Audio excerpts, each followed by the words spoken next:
Pada zaman dahulu kala, di sebuah desa terpencil yang diapit oleh hutan yang lebat, terdapat sebuah batu besar yang dikenal sebagai Batu Menangis. Menurut legenda, batu itu telah ada sejak ribuan tahun dan dipercaya memiliki kekuatan magis yang kuat. Cerita dimulai ketika desa tersebut sedang dilanda kekeringan yang parah. Hujan tidak turun selama berbulan-bulan, membuat sungai-sungai kering, pertanian gagal panen, dan air minum semakin langka. Penduduk desa hidup dalam penderitaan dan keputusasaan. Mereka berdoa kepada dewa-dewi dan makhluk gaib, mencari pertolongan untuk mengakhiri kekeringan tersebut. Suatu hari, seorang pemuda bernama Arka yang berhati baik dan penuh perhatian tiba-tiba muncul di desa itu. Dia berasal dari suatu tempat yang jauh dan telah mendengar kabar tentang kekeringan di desa tersebut. Arka adalah seorang penjelajah yang selalu mencari cara untuk membantu orang-orang dalam kesulitan. Arka berjalan ke hutan dan mendekati Batu Menangis. Saat dia menatapnya, dia merasakan energi mistis yang keluar dari batu itu. Dalam keheningan, hatinya berbicara kepada batu itu, dan dengan keajaiban, dia mendengar batu itu berbicara padanya. Batu Menangis memiliki roh yang hidup. Roh Batu Menangis menjelaskan bahwa batu itu adalah penjaga dari sumber air di dalam perut bumi. Namun, sumber air itu telah terkunci oleh kutukan kuno karena perbuatan jahat seorang penyihir jahat yang ingin menguasai kekuatannya. Akibatnya, aliran air terhenti. Dan batu itu merasa sedih karena tidak dapat membantu penduduk desa yang membutuhkan air. Arka bertanya, apa yang bisa dia lakukan untuk menghentikan kutukan itu dan membebaskan sumber air?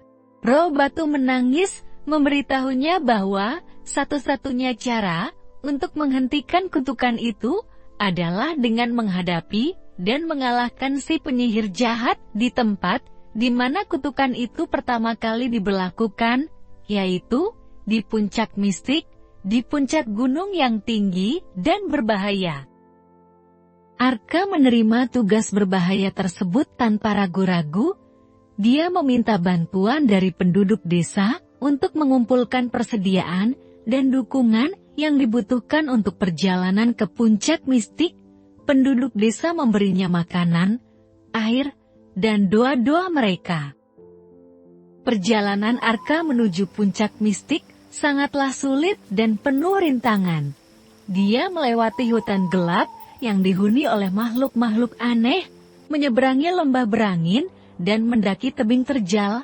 Namun, semangatnya tidak pernah padam. Dia terus maju, didorong oleh tekad untuk membantu penduduk desa. Setelah melewati berbagai ujian dan tantangan, akhirnya Arka mencapai puncak mistik. Di sana, dia berhadapan dengan penyihir jahat yang berusaha mencegahnya. Mereka terlibat dalam pertempuran sengit yang berlangsung selama berjam-jam.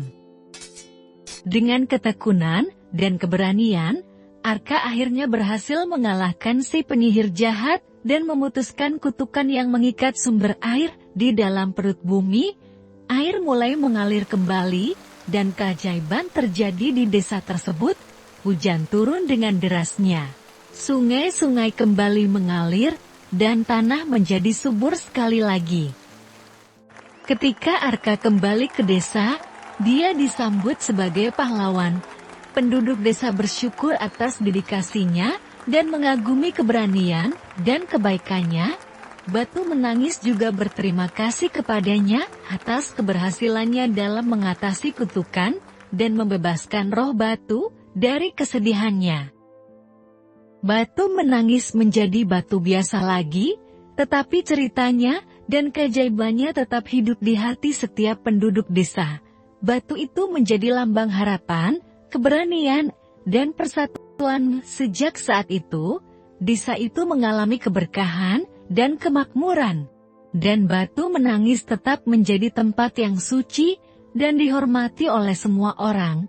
Legenda tentang Batu Menangis terus diceritakan dari generasi ke generasi sebagai pengingat akan kekuatan cinta, keberanian, dan perjuangan yang dapat mengatasi segala rintangan.